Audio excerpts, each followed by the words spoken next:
Rita Santamaria. I'm the owner, the founder of Champion School of Real Estate, and it is my pleasure today to have two superstars in our studio at Champion School of Real Estate in the Galleria area in Houston, Texas.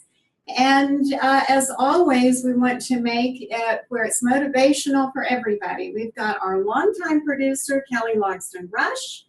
We have our fairly new rock star, new producer, David Thelen. And in a little bit, we're going to start our interview and find out their secrets to success. But first of all, I want to say hello to the San Antonio region, to our Austin region, Fort Worth, Plano, certainly Houston. And speaking of Plano, hello to our president, Kimberly Didelowitz. She offices out of the Plano region. And when our new Austin campus gets finished out, which will be late this fall, then Kimberly will be moving over to office and lead out of the Austin region. So good morning, Kim. Good morning to all of our customers, our friends all over the state of Texas, if not all over the globe. And that's what's so great about having live broadcasts. Before we get started, I do want to mention one of our awesome new programs, coaching series that's coming up with Logan Stout. I know from all the years of teaching that agents need coaches. Logan Stout coaches very professional people. He is out of the Plano region, retired baseball, amazing guy, and is great speaking associates with the likes of John Maxwell and great friends with Barbara Corcoran on Shark Tank. And we have Logan coming to our series that starts in July the 10th, and we are calling it Taking the Lead with Champions. If you are someone that wants to bring your business to the next level, if you are someone that wants to learn how to take impossible and move it to possible, then you need to take action now and sign up for the Logan Stout series through Champion School of Real Estate. It's only $35 a session. And really learn how different parts of your life can absolutely be changed for the better, so that you can be the absolute best entrepreneur and obviously a very successful entrepreneur and make money that you desire to make in your career called real estate or loan or appraisal or inspection or anything, whether you're a parent, any business owner, any entrepreneur, any manager, any agent. This course is for you. 5 sessions, $150 or $35 a session.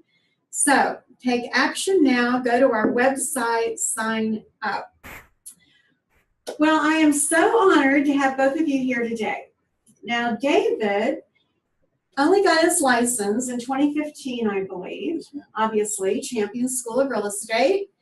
And he is with Keller Williams Premier, and he is one of the Houston rising stars, which means he's done so well in a short time that the Houston Association of Realtors and certainly Keller Williams has said, hey, we have a great new superstar agent person among our ranks that happens to be only 26 years old. So that should get everyone's attention watching. And he has a lot of great accolades that have already happened to him. Career volume, 20 million already. And he was #1 top listing agent in 2017. He was individual production agent in 2017 for his company, KW Premier.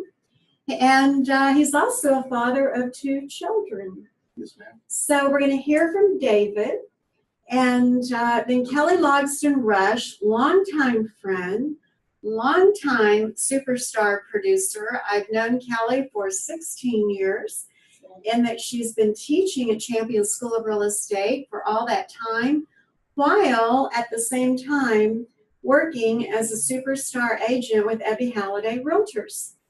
And those of you may not know, Ebby Halliday Realtors was recently purchased by Berkshire Hathaway. And that was big news in the Dallas region. Kelly is very interesting and unusual in that we talk about the more you learn, the more you earn. She took it to the point of having 2 master's degrees. And we love it when Kelly comes in, especially to teach investment strategy. She is very well thought of on the investor side. That's sort of how she grew her business, but she's going to tell you more about that in just a moment. But when she teaches investment strategy, she's teaching from whence she has come, as well as where she is going at the end of every day when she finishes teaching. So happy to have Kelly here today. Both of you, so excited to see you share your words of wisdom from a fairly new person to a longtime experienced agent as well. So I'm going to start right off because everybody is always curious on what made you decide to go into real estate. What was sort of the defining moment that you said, I can be my own boss, I've got the courage, I'm going to be an entrepreneur? And I'm just going to start with David. Well, with me, it was, I came from the apartment industry. Okay. So I moved up very quickly in the apartment management industry. I had a corporate position for one of the biggest apartment industries, apartment companies that there are. It just got to the point that there was no more moving up. For one, the age that I was, but two, there was only so much further I could have gone in the company before I would have hit a ceiling that I couldn't. So what was your age when you started with the apartment locating industry? 22. Okay, 22. Yes, ma'am. And that really helped you springboard into real estate. Did you happen to run into someone or meet someone in real estate and you thought, gosh, I want to be like them? Well, I kind of got pushed into real estate. One of my very good friends has been doing it since he was 18 years old. We went to school together.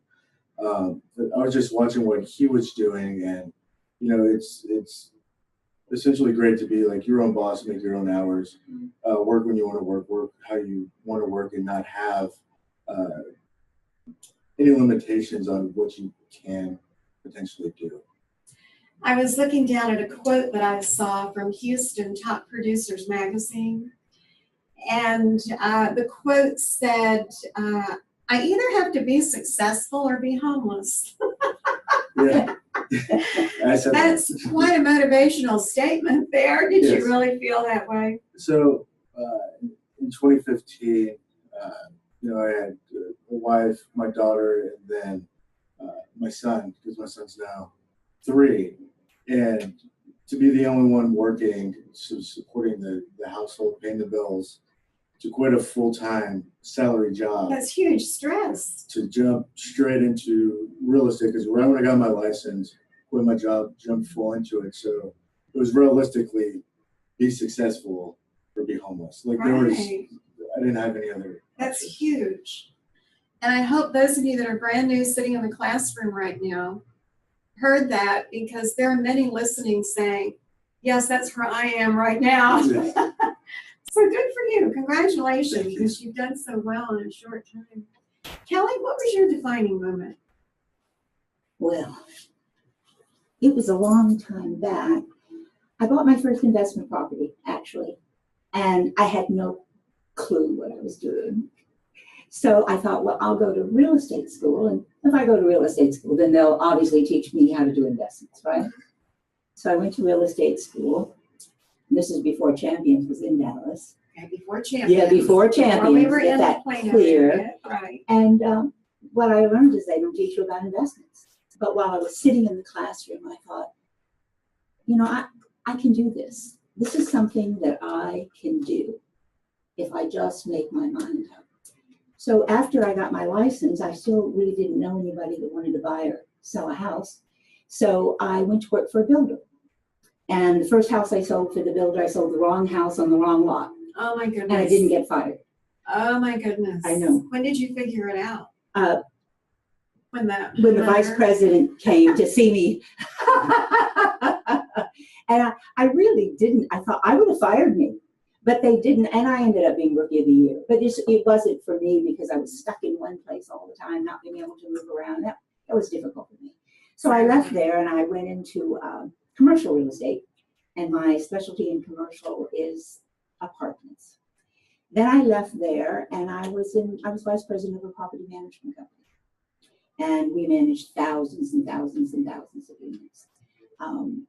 And then I got into, I've been buying and selling real estate, investment property for myself, for friends, family, people who wanted me to, but never anything major. Mm-hmm. So my life is sort of split into thirds. A third of the time, I teach for Champion School of Real Estate, 16 years now, right? And we see you regularly. 16 years. So good job. So, and then a third of the time, I'm a rehabber. I'm an investor. I buy properties. And a third of the time, I help people buy and sell property.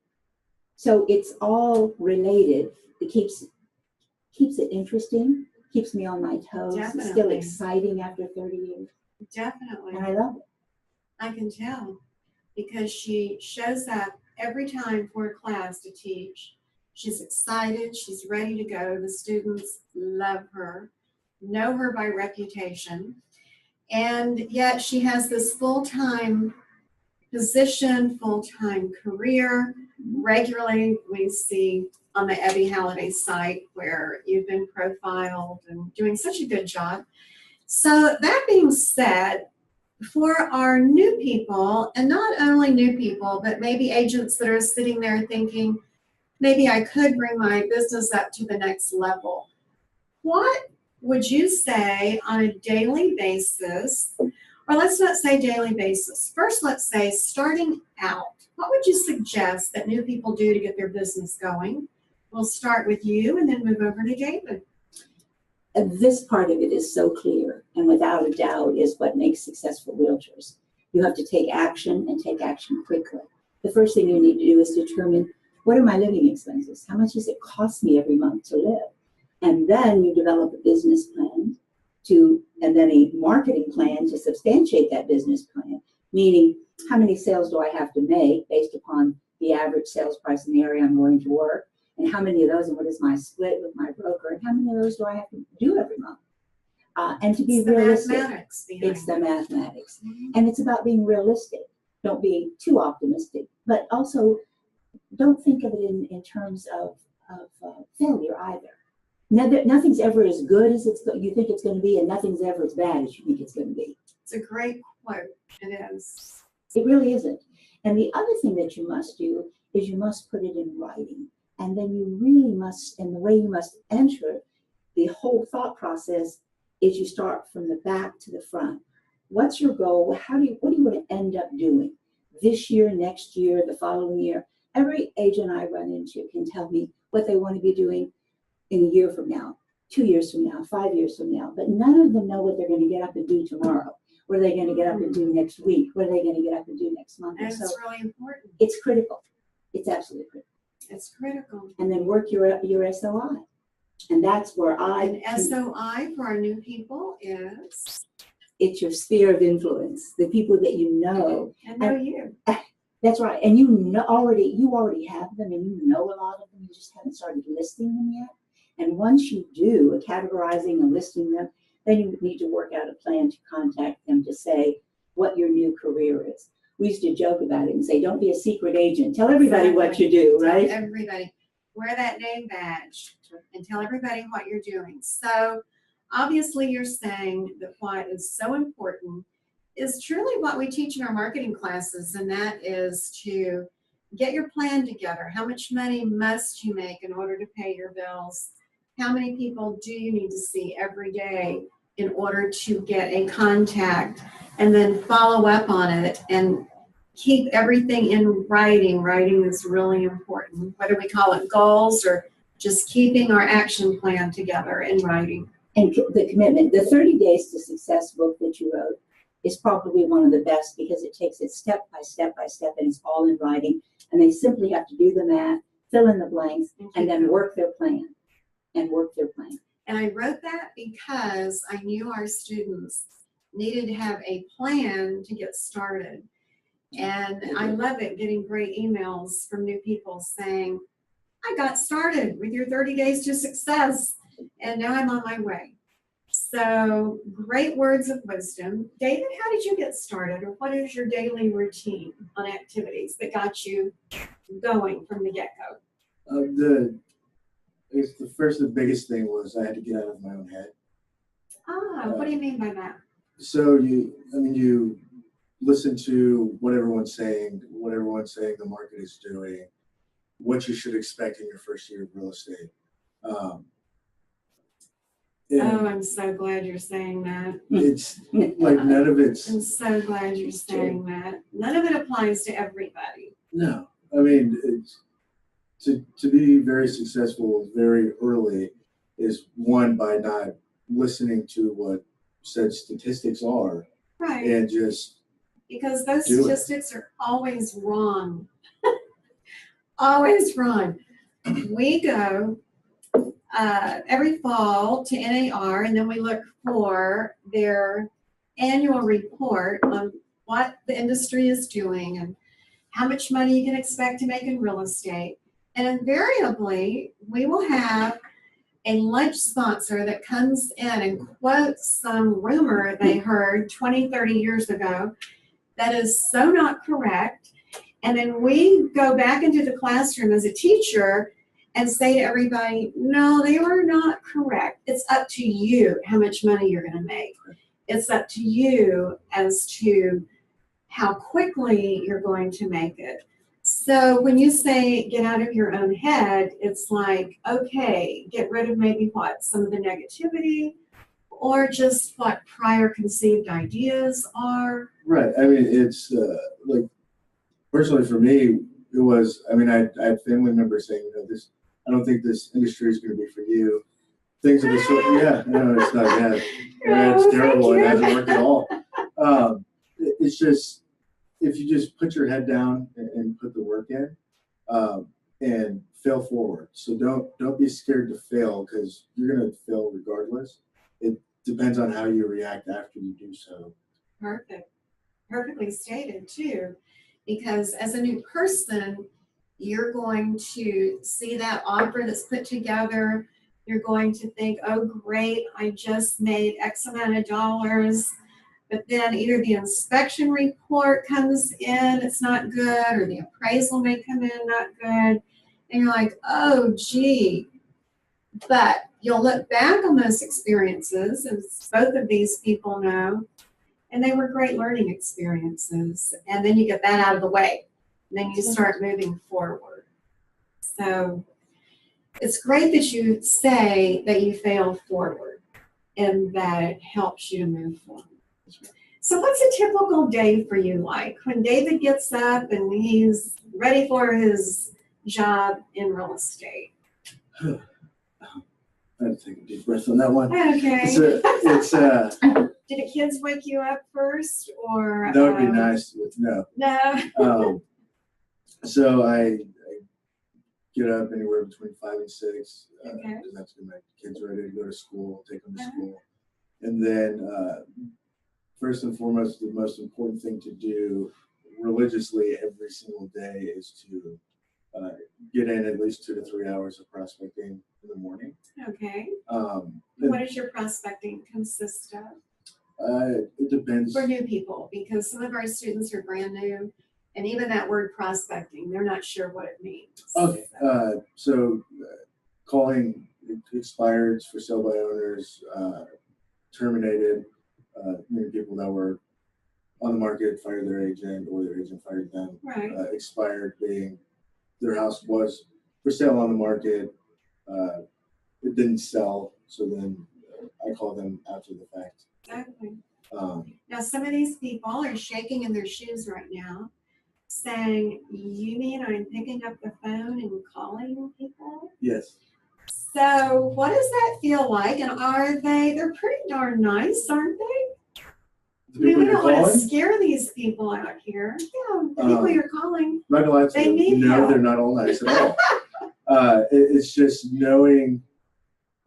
I feel if you put yourself in their shoes, I mean, someone that was serious enough to put their house on the market, they either really wanted to sell it or they needed to. Exactly, right. So when you're calling them the day that their house came off the market because it didn't sell, you can only imagine how not happy they're probably going to be.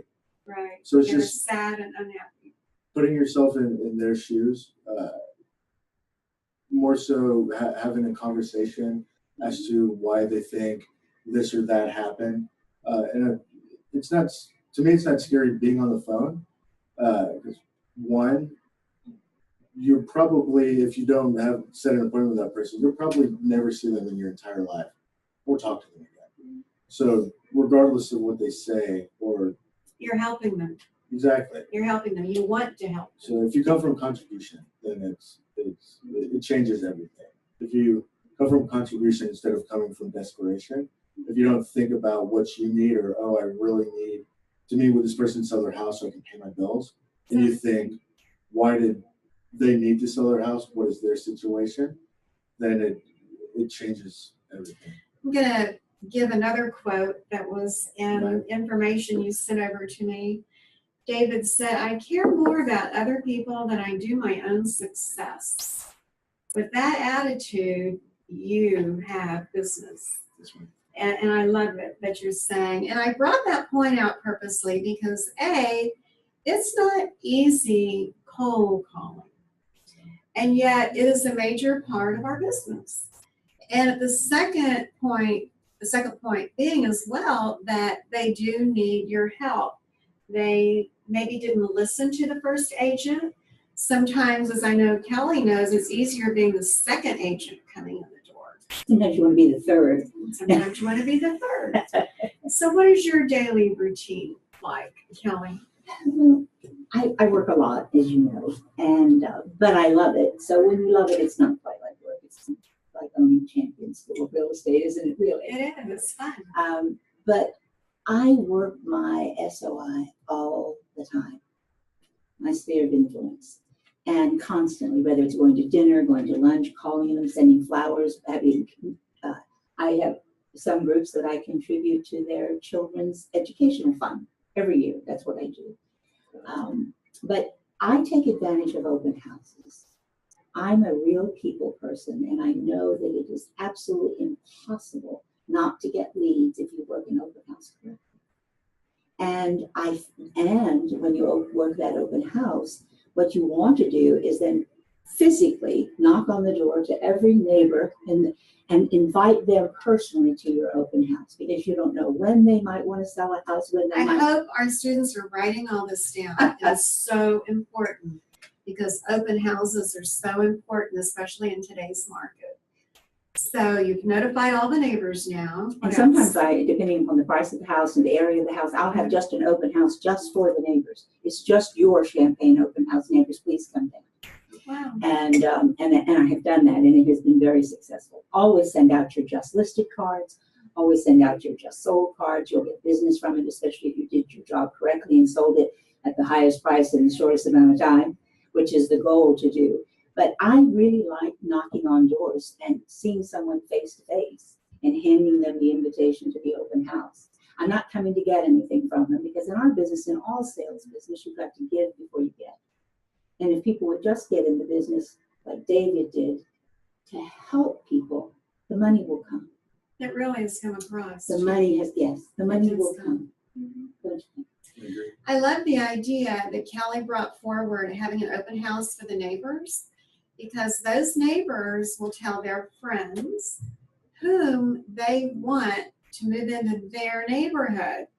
So very often, those surrounding neighbors bring the buyer to the listing agent because they want them in the neighborhood. Driving here yesterday, I received a call from California, and this gentleman said, my name is so-and-so, and you just sold, I'm renting a house. I have 3 houses in Dallas that I'm renting. I'm living in California, and you just sold the house next door to my rental house. And I was wondering if you could help me with that house. They said good things about you. And that's really where the business comes from. It's the referral. Yeah. Happy clients makes a happy life, right? So you mentioned, David, that about 60% of your business is social media related. Sure. So what do you do on social media? What kind of social media? Do you do it yourself? Do you have an assistant that helps you? And what is your team comprised of?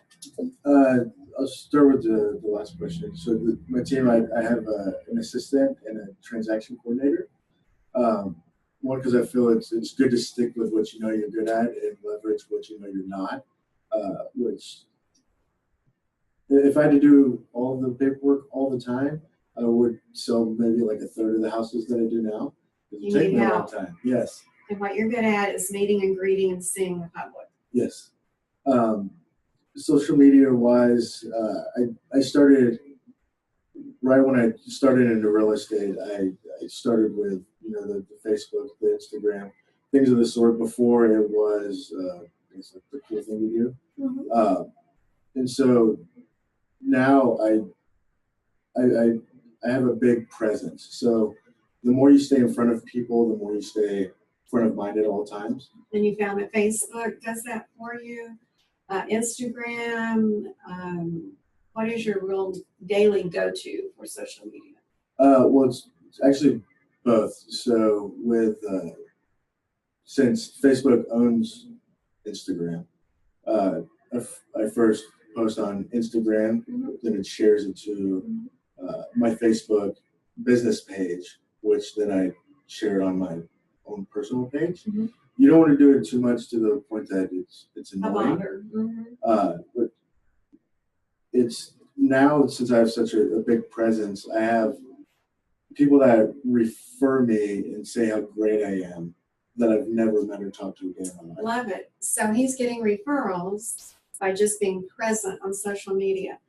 So I know we have a number of students that are sitting there thinking, well, what are you saying about yourself? What are you posting, David?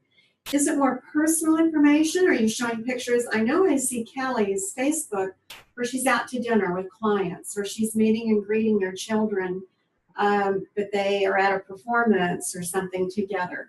What type of social media are you promoting and presenting to the public? So the majority of the stuff on my personal is you want people to know you as a realtor. This is what you do, but that's not like all you are. Like, I'm a real person as well. I have a wife, I have kids. So if people can relate to you and know, like, hey, you are a realtor, you do have your own business, this is what you do, but like you're a real person. Yeah. So I do a lot of it is almost like I don't ever like toot my own horn or things of the sort. One, because I don't have to, because other people do it for me. So that's the best kind. Oh yeah. Mm-hmm. So when I have closings, or whenever I have somebody go under contract or something of the sort, that's something I share so people at all times know what I'm doing. They know how I do it, and then by doing so, like whatever I share, the client will either also share on their page, or they'll make their own post and tag me in it. And so it spreads the word, and it's not like I don't do the whole like, hey, do you know anyone that wants to buy and sell a house? Tell them to call me. No. Nobody cares. You're really just talking about your life, and you're showing your life via Facebook or Instagram. So do you do similar? I do. Kelly? I do. I always show houses that are for sale, that I have sold, clients that I'm out, like you said, that I'm out with, clients that are under contract, and then a lot of my personal life, because I want people to know me just like you do, Yes. to know that I'm a human being and have a personal life, although albeit not as much as I'd like to. Right. Well, but She's being honest. that's right. But I'm doing it because I want to. Exactly. And that's the difference. Now, Kelly, I know that your business really started and continues to be largely made up of investors. Yes. How did you find your first investor? Because agents always want to have investors to work with. How did it happen, and how have you grown that investor business? But that's a really great question.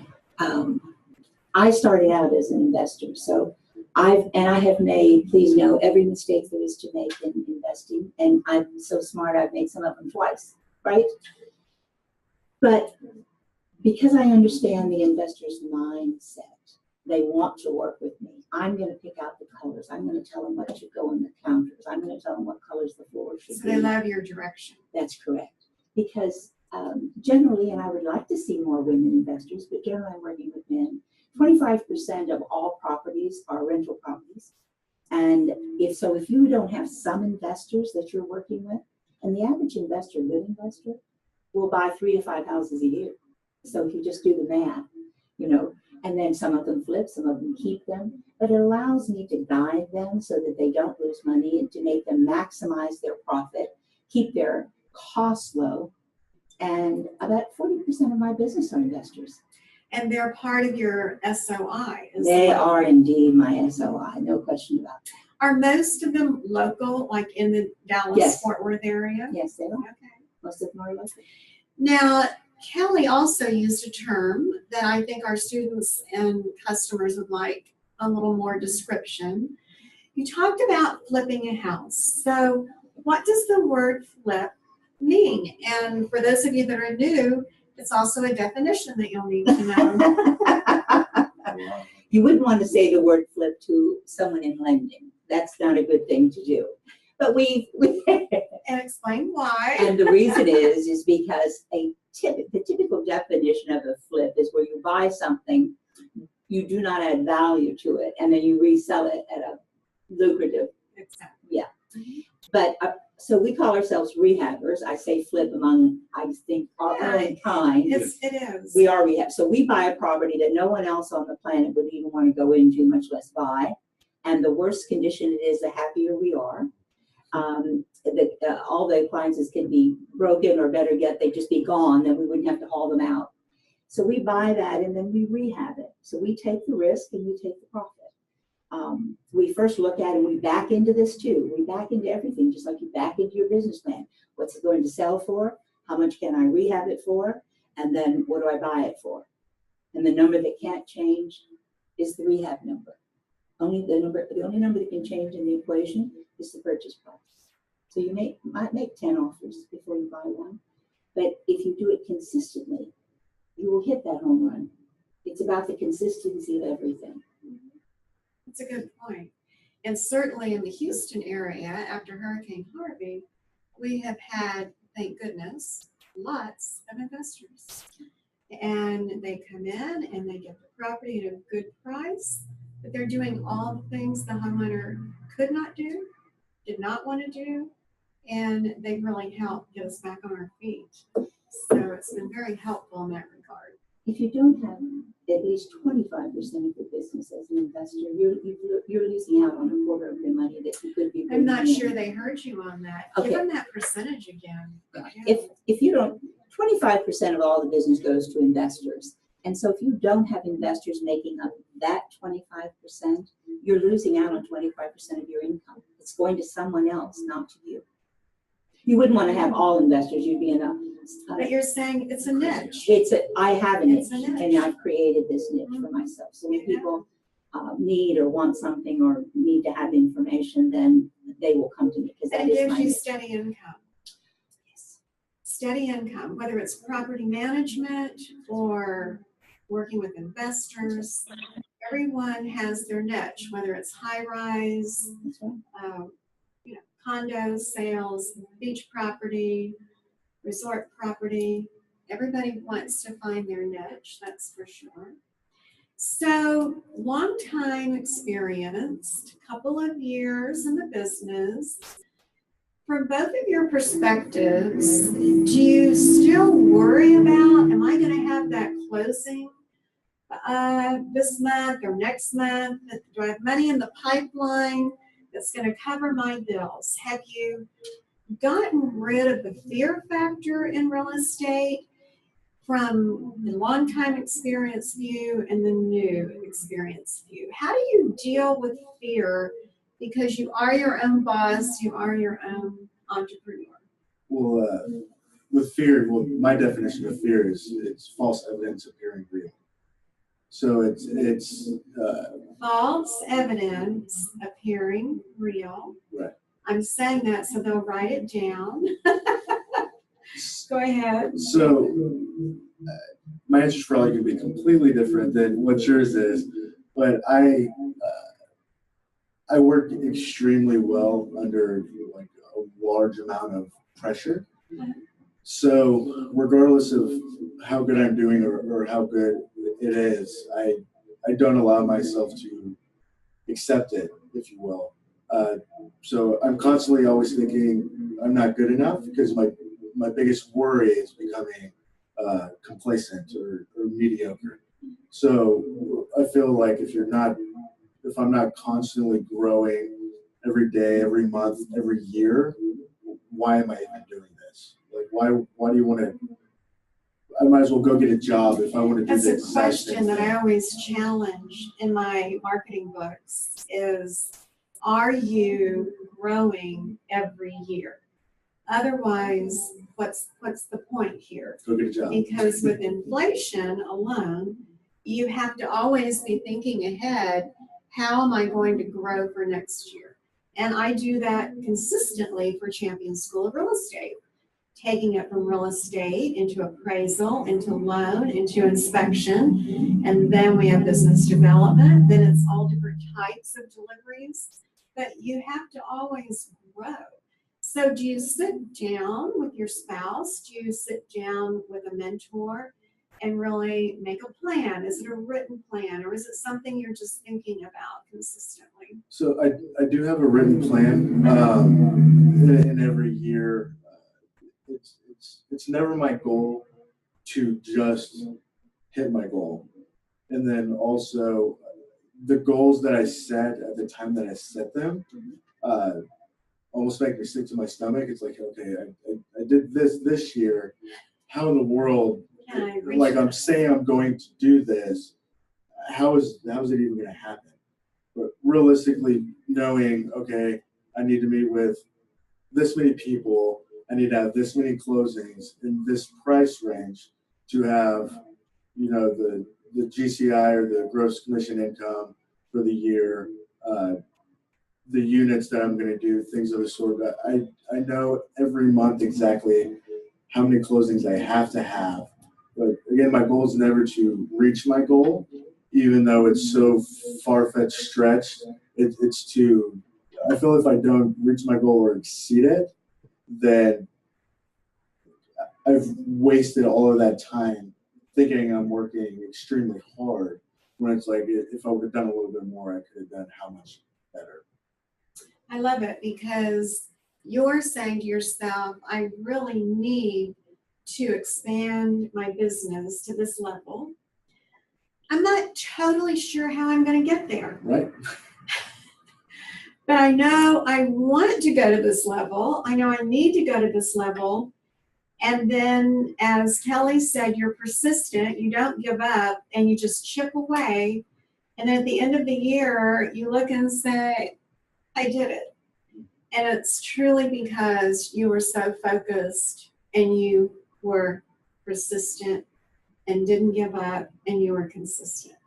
So how far along in the business were you when you brought in a transaction assistant, or as well, you brought in a personal assistant? I'm sure our students would like to know, here's a fairly new person, he's doing a great job, but he also has two people working with him so that he can be out and about meeting, greeting the general public and bringing in the business. So how far along were you? I should have done it a lot sooner than I did, just because it takes so much weight off your shoulders to no, this is my one thing I have to do every day, and everything else is going to be taken care of. I was a year in when I was finally like, okay, I'm doing so many transactions. I need help, or I'm not going to be able to continue to do this.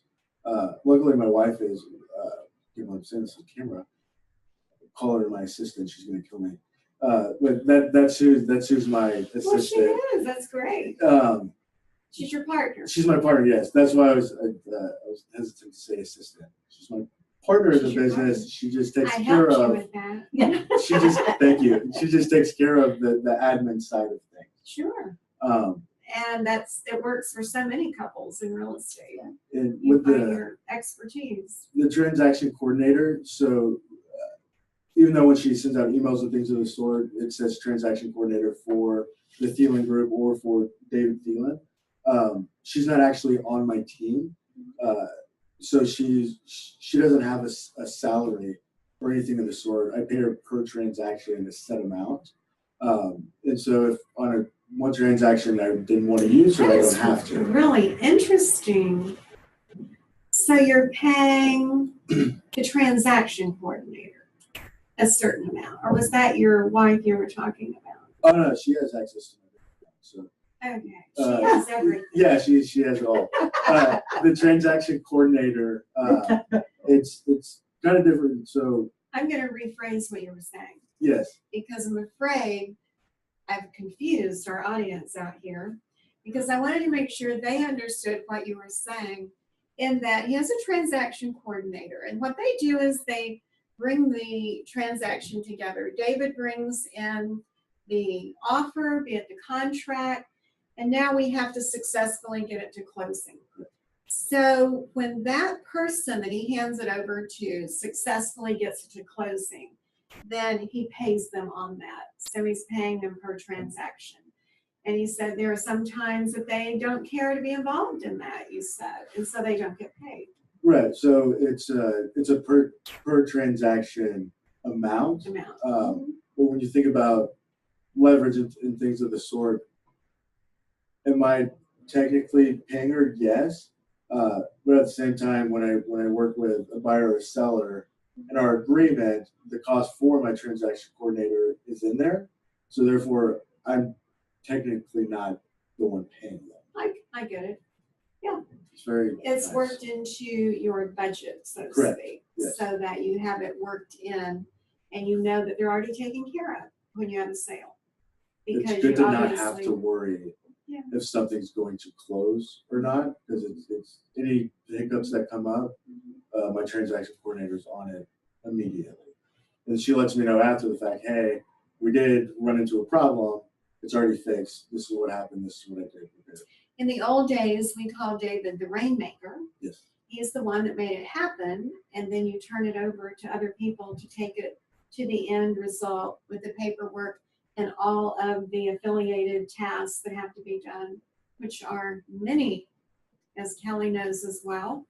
So Kelly, you've been in the business for 20 years, and you have your niche, and you have a wonderful, successful track record. Do you still have fear as to whether or not the money is in the pipeline for next month or 3 months or 6 months down the road? How do you deal with fear? Because fear is a huge thing when you are your own boss.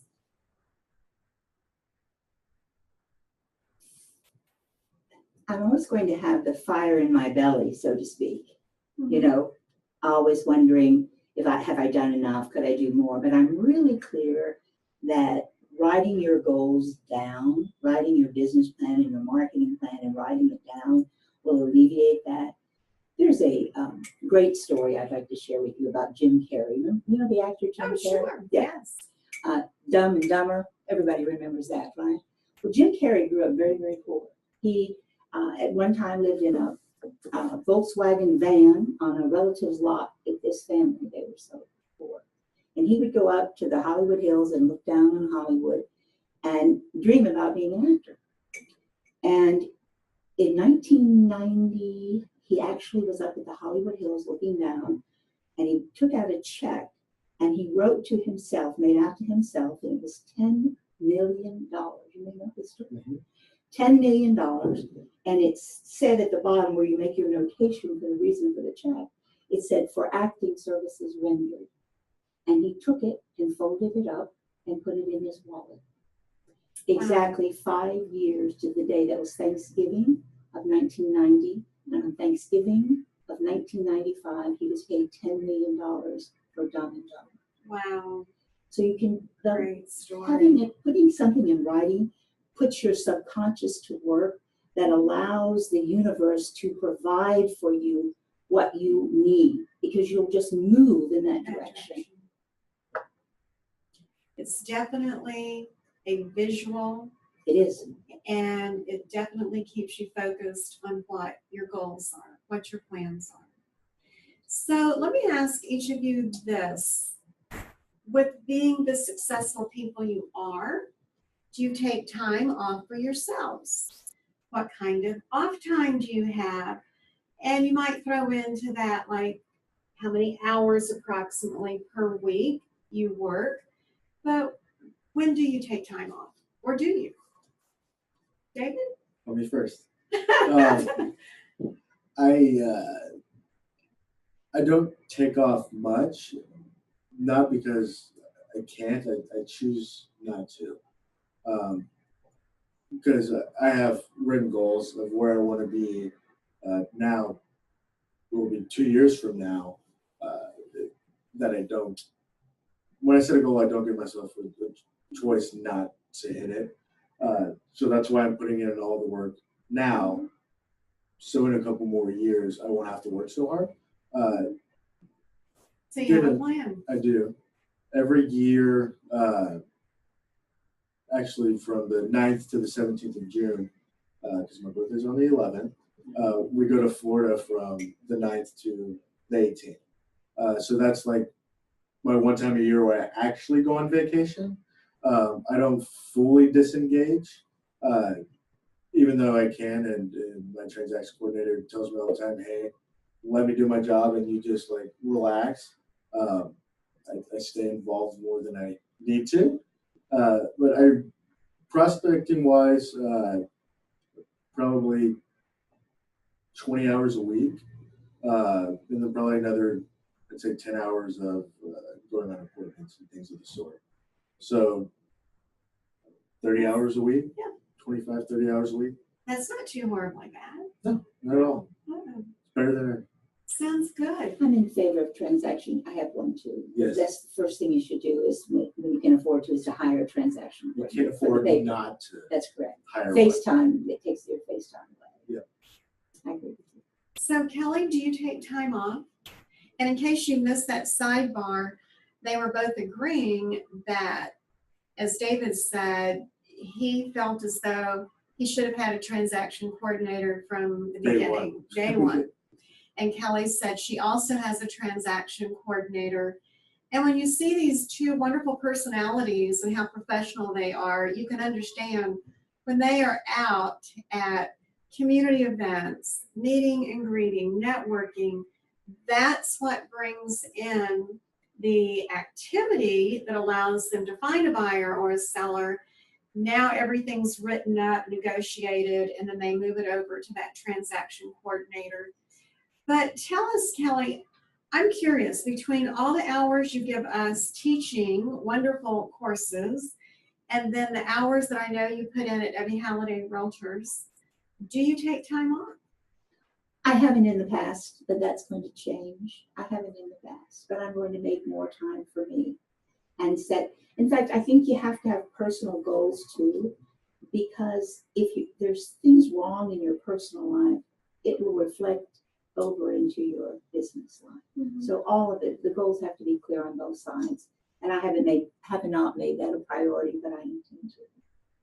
So for a brand new person that is watching and listening today, for each of you, looking back on your experience, what particular activity would you say was most important? most important that has brought you business? Something you, as a new person, as an experienced person, should do consistently? Is there anything in particular that pops out? I sort of do have a thought for a brand new person because I've given this a lot of thought. Mhm. If I knew when I first started, obviously, and what I know today, and I were brand new in the business, because it's the learning curve. And what I would do as soon as I got my license, in the first month or two, I would make an appointment with an appraiser. I would make an appointment with a lender. I would say to the lender, when this application comes in, what happens from the time you talk to them on the telephone until we get it clear to close? I'll be happy to make your copies, sit at your table, do anything you want if you'll just teach me how this lending works. And then I would find an inspector, and I'd carry his bag and bring him lunch if he'd just take me through for 2 or 3 days inspections. And then I would find absolutely a title company, and I would do because otherwise you're having to wait until you do a transaction to understand. What we know that clients are looking for is they want us to understand the process From the beginning to and end. explain it to them. That's right. That's great advice, really good advice. Get to know your appraiser, get to know the inspector especially, and the title company. And I know that you definitely know that this year, one of my monthly interviews was with 2 wonderful loan officers, one being our instructor, Paul Santamaria, and then Brad Boswell, to talk about that process for everyone. And then I had our wonderful Jasmine Quinterly, General Certified Appraiser, here last month talking about the appraisal process. I saw that as well. So we want to always, at Champion School of Real Estate, to keep our students informed and knowledgeable, because once you get that license, the general public expects that you know everything about real estate. And they want you to explain the whole process to them. So Kelly's advice is well taken.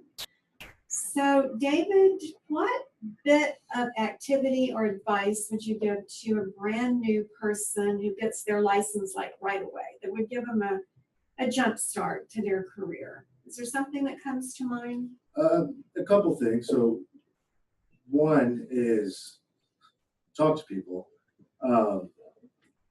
Sadly enough, I feel like I have to say that. The other thing is don't watch HGTV because it's all fake and not real whatsoever. Other than that, it would be just be yours. I'm always myself, regardless of if it's a $5 million house or a $10,000 house. People want to work with you, or people don't want to work with you.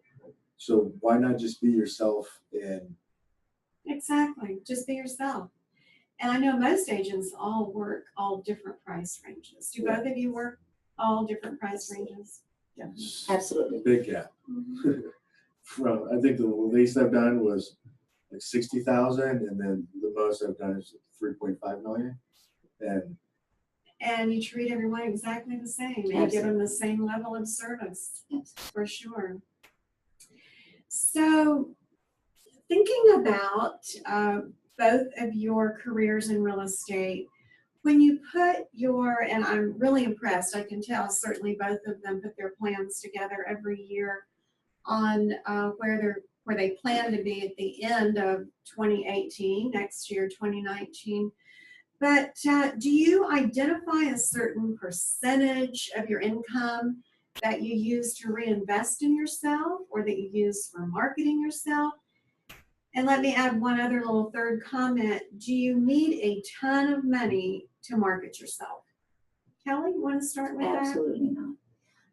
Again, I'm going back to, I'm continually working daily.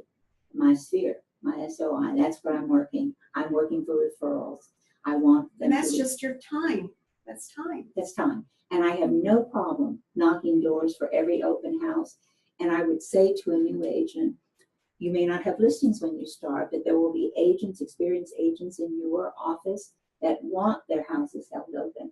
So if you're not working with a buyer or a seller on Saturday and Sunday, you need to be holding open houses on Saturday and Sunday. Exactly. If you're lucky enough, you can do a double. You can hold the house open from 12:30 to 2:30 or 2, and then you can go to it if the location allows you to do so. Because if you do the open houses right, you're going to get leads. I like knocking on doors, inviting them to open houses because I always get leads, always. Good information, and definitely something that, gosh, I just have to show it at this Oh, you moment. should. Because in 30 Days to Success, so much of what we've talked about and what Kelly and David have both mentioned are in 30 Days to Success. So David, do you need a lot of money to market yourself? Can you tell our students how you do that, and if you do have a budget for marketing every year? I do have a budget for marketing. Majority of the marketing I do doesn't cost me anything because it's on the internet, social media, things of the sort. And I do pay for some marketing with social media, like boosting posts and things of the sort, but very specifically. Like I cut it down to the exact demographic, the exact age group, what they do for a living, because I pull the demographics for the area of the house that I'm selling. Perfect. That's wonderful. Would you repeat that again for our students? The whole thing? The demographic part. Yeah, so I pull the demographics of the area, like a house that I'm selling, for instance. And so the marketing I do, I'm marketing directly.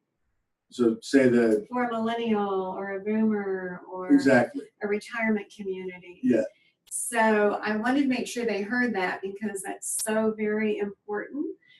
And so very, frankly, new and exciting that you do that. We have the SRES class that I know Kelly has taught on senior real estate specialists. It's selling to different generations. But David's saying he's going to be selling in a neighborhood, so he looks at that neighborhood, pulls the demographics, and makes sure that his marketing is central for that particular, or focused for that particular age group. Right. That's really cool. Who taught you how to do that? Or did you just think about it naturally? It's just changing with the changes. So knowing the tools that you have and how to use them. So I've put a lot of time into Facebook and Instagram and things of the sort, not to just mess around or play with it or tell everyone my life story, but to think, okay, why are people on social media? Why are they doing it? How can I dig more into it? Everybody. I mean, believe it or not, the average age range for the people that spend the most time on social media is 50 to 70. It is. Everyone would assume that it's younger, No. but people 50 to 70 spend more time on social media than anyone else. It's the boomer generation right now.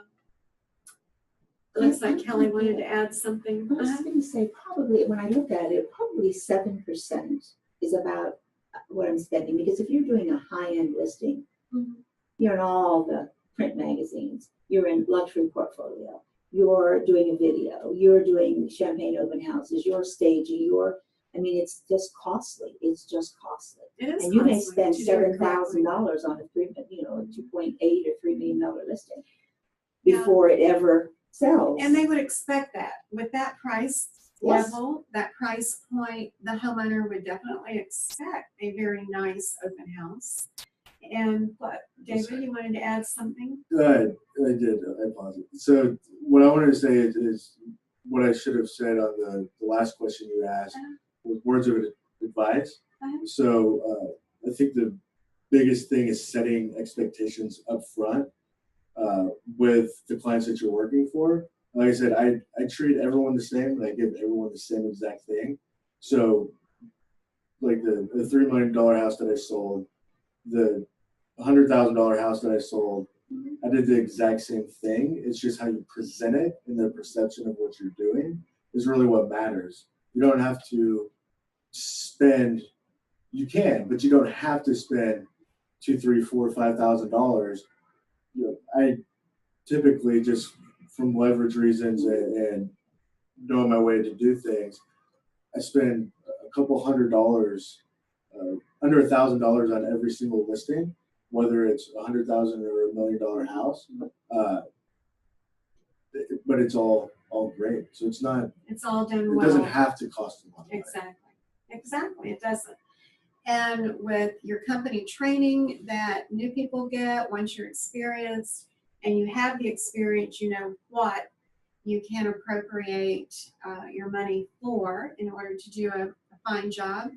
So we're coming close to the end. So I have one last question for each of you, and then I know our classes will be taking a break around the state. The one last question is, what advice, if you could go back in time, what advice would you give to your younger self? Either younger self in your personal life or younger self being as you started in your business, in your professional life. Any advice you would give to yourself? Who wants to take that? They're both thinking, they're thinking seriously. Anything that might have helped you get to where you are today faster. I can put it in those terms. I can go first. One, it would go back to getting out of your own head. And two, other than me, just because I guess I don't still look super young, but nobody knows that you're new. So the worry is always, how am I going to go to this person and get them to pick me to sell their house when so-and-so has a ginormous team, has been doing this for 50 years. Like, why are they going to pick me? I love it. I tell our students that all the time. It's nobody knows you're new. And if they ask you point blank, how long have you been in the business? That's totally just conversation. And answers can be like, I've been buying and selling houses for a long time. And, or my family has been involved in real estate for a long time. Our company has been around for 20 years or 30 or 10. You can always, it's really not that they want to know to the calendar date, it's conversation.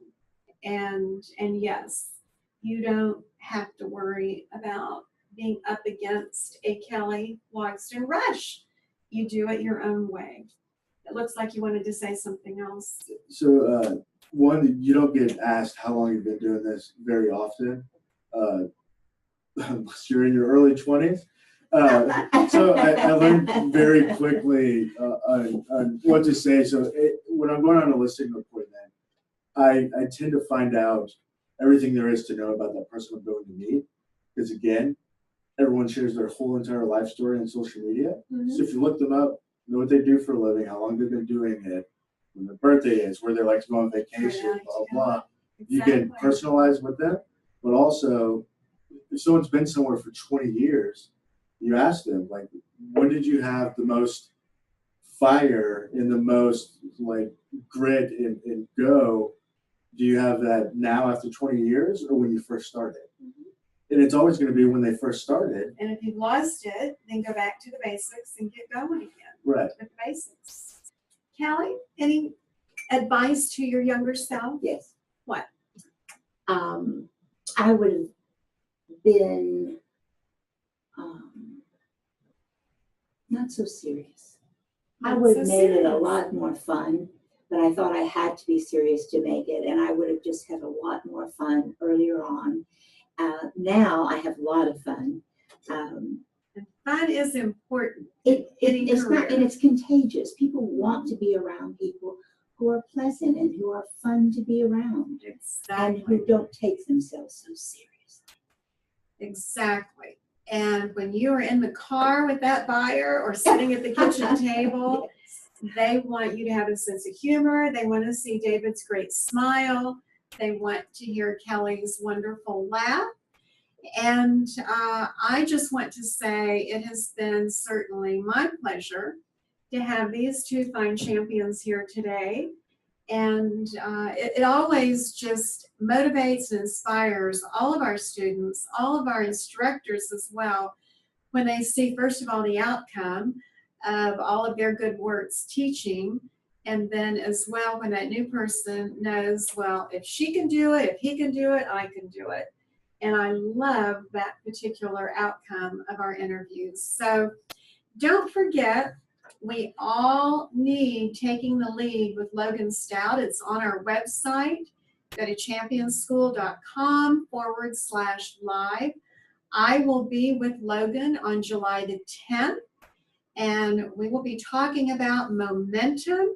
It will just be Logan and myself, so please sign up for that.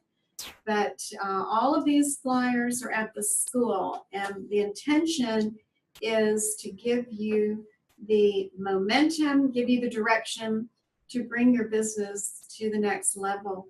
So thank you so much, David, with the David Thelen Group. Thank you so much, Ms. Kelly Logsdon Rush with Ebby Halliday Realtors, soon to be Berkshire Hathaway. And thank you to our Champion School of Real Estate customers. Without your business, we don't have one. So thank you so much. Have a great day.